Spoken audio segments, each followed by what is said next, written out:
حضرت عطا بن سار رضی اللہ تعالیٰ عنہ بیان فرماتے ہیں کہ شعبان کی 15ویں رات اللہ تبارک و تعالیٰ ملک الموت کو ایک فہرست یعنی لسٹ دے کر حکم فرماتا ہے کہ جن جن لوگوں کے نام اس لسٹ میں لکھے ہیں ان کی روحوں کو آئندہ سال مقررہ وقتوں پر یعنی طے کیے گئے وقتوں پر قبضہ کرنا ہے۔ پیارے دوستو، اس رات میں لوگوں کے زندگی اور موت کا فیصلہ ہو چکا ہوتا ہے، جبکہ لوگوں کے حالات یہ ہوتے ہیں کہ وہ اپنی دنیا میں مگن ہوتے ہیں۔ کوئی اپنا بینک بیلنس بڑھانے کے چکر میں ہوتا ہے تو کوئی اپنی کوٹھی اور بنگلہ تیار کرنے کی کوشش میں لگا ہوتا ہے، تو کوئی اپنی شادیوں کی تیاریوں میں لگا ہوتا ہے، جبکہ وہ یہ نہیں جانتا کہ اس کا نام مردہ لوگوں کے لسٹ میں لکھا جا چکا ہے۔ حضرت عثمان بن محمد رضی اللہ تعالی عنہ سے مروی ہے کہ سرور کائنات حضرت محمد مصطفیٰ صلی اللہ تعالی علیہ وسلم نے ارشاد فرمایا کہ ایک شعبان سے دوسری شعبان تک لوگوں کی زندگی ختم کرنے کا وقت اس رات میں لکھا جاتا ہے، یہاں تک کہ انسان شادی بیاہ کرتا ہے اور اس کے بچے پیدا ہوتے ہیں، حالانکہ اس کا نام مردہ لوگوں کی لسٹ میں لکھا جا چکا ہوتا ہے۔ پیارے دوستو، شب بارات کی ایک بہت بڑی خاصیت یہ بھی ہے کہ اس رات میں اللہ تبارک و تعالی بے شمار لوگوں کی بخشش فرماتا ہے، جیسا کہ حضرت عائشہ صدیقہ رضی اللہ تعالی عنہا بیان فرماتی ہے کہ ایک رات میں نے حضور اکرم صلی اللہ تعالی علیہ وسلم کو اپنے پاس نہ پایا تو میں آپ کی تلاش میں نکلی۔ میں نے دیکھا کہ حضور پاک صلی اللہ تعالی علیہ وسلم جنت البقیع میں تشریف فرما ہے، اور آپ صلی اللہ تعالی علیہ وسلم نے فرمایا، کیا تمہیں یہ ڈر ہے کہ اللہ تبارک و تعالی اور اس کا رسول تمہارے ساتھ زیادتی کریں گے؟ میں نے عرض کیا کہ یا رسول اللہ صلی اللہ تعالی علیہ وسلم، مجھے یہ خیال ہوا کہ شاید آپ کسی دوسری بیوی کے پاس تشریف لے گئے ہیں، تو حضور پاک صلی اللہ تعالی علیہ وسلم نے ارشاد فرمایا، بے شک اللہ تبارک و تعالی شعبان کی 15ویں رات آسمان دنیا پر اپنی شان کے مطابق جلواگر ہوتے ہیں، اور قبیلہ بنو کلب کے بکریوں کے بالوں سے بھی زیادہ لوگوں کی مغفرت یعنی چھٹکارا دے دیتے ہیں۔ حضرت ابو بکر صدیق رضی اللہ تعالی عنہ روایت کرتے ہیں کہ حضور اکرم صلی اللہ تعالی علیہ وسلم نے ارشاد فرمایا کہ شعبان کی 15ویں شب میں اللہ تبارک و تعالی آسمان دنیا پر اپنی شان کے مطابق جلواگر ہوتے ہیں، اور اس رات میں ہر کسی کی مغفرت فرما دیتے ہیں، سوائے ان لوگوں کے جو شرک کرنے والے ہو اور بغض رکھنے والے ہو۔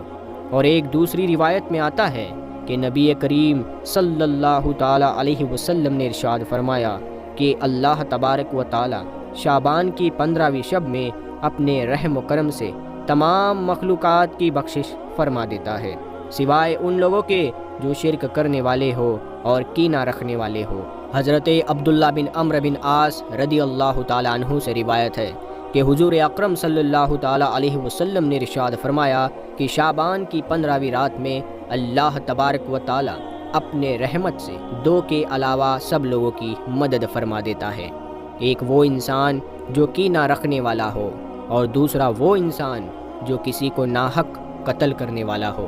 پیارے دوستو، شب بارات میں فرشتوں کو کچھ کام دیے جاتے ہیں، اور شب بارات ایک ایسی رات ہے جس میں اللہ تبارک و تعالی مسلمانوں کی مغفرت فرماتا ہے اور دعاؤں کو قبول کرتا ہے، جیسا کہ حضرت عثمان رضی اللہ تعالیٰ عنہ روایت کرتے ہیں کہ حضور اکرم صلی اللہ تعالیٰ علیہ وسلم نے ارشاد فرمایا، جب شعبان کی 15ویں رات آتی ہے تو اللہ تبارک و تعالیٰ کی طرف سے یہ اعلان ہوتا ہے کہ ہے کوئی مغفرت مانگنے والا کہ اس کے گناہ بخش دوں، ہے کوئی مجھ سے معافی مانگنے والا کہ اسے عطا کروں۔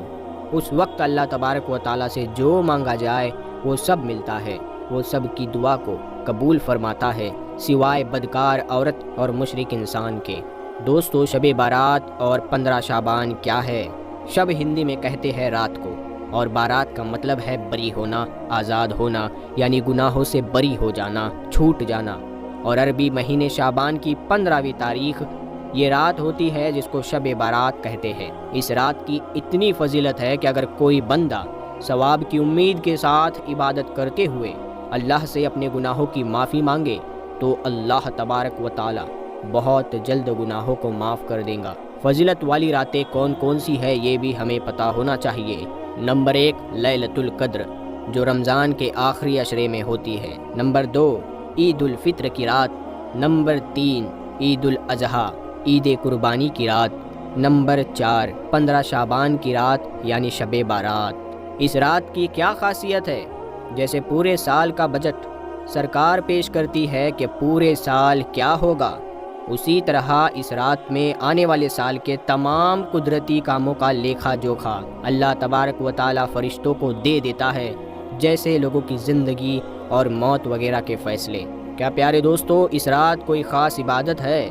تو اس کا جواب ہے نہیں۔ اس رات میں کوئی عبادت خاص نہیں جو سنت سے ثابت ہو، لیکن ہاں نفلی عبادت کوئی بھی کر سکتا ہے، جیسے نفل نماز پڑھنا، قرآن کی تلاوت کرنا، اللہ تبارک و تعالیٰ کا ذکر کرنا، دعا کرنا، کیونکہ یہ رات بخشش کی رات ہے، اسی لیے اللہ کے سامنے اپنے گناہوں کی معافی ضرور مانگنی چاہیے۔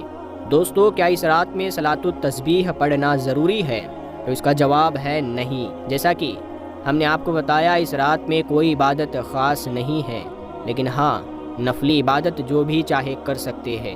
جہاں تک صلاۃ التسبیح کی بات ہے تو یہ نماز نفل ہے اور فضیلت والی ہے، آپ چاہے تو پڑھ لے، کیونکہ اس نماز کی اتنی فضیلت ہے کہ اس کو صرف اسی رات میں نہیں بلکہ پورے سال میں کئی بار پڑھنا چاہیے۔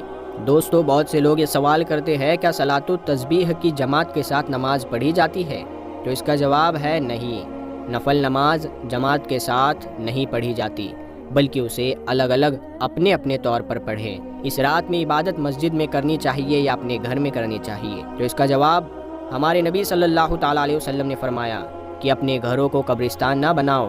مطلب یہ ہے کہ فرض نمازوں کے علاوہ نفل سنتوں اور ذکر سے اپنے گھر کو منور اور روشن کرو۔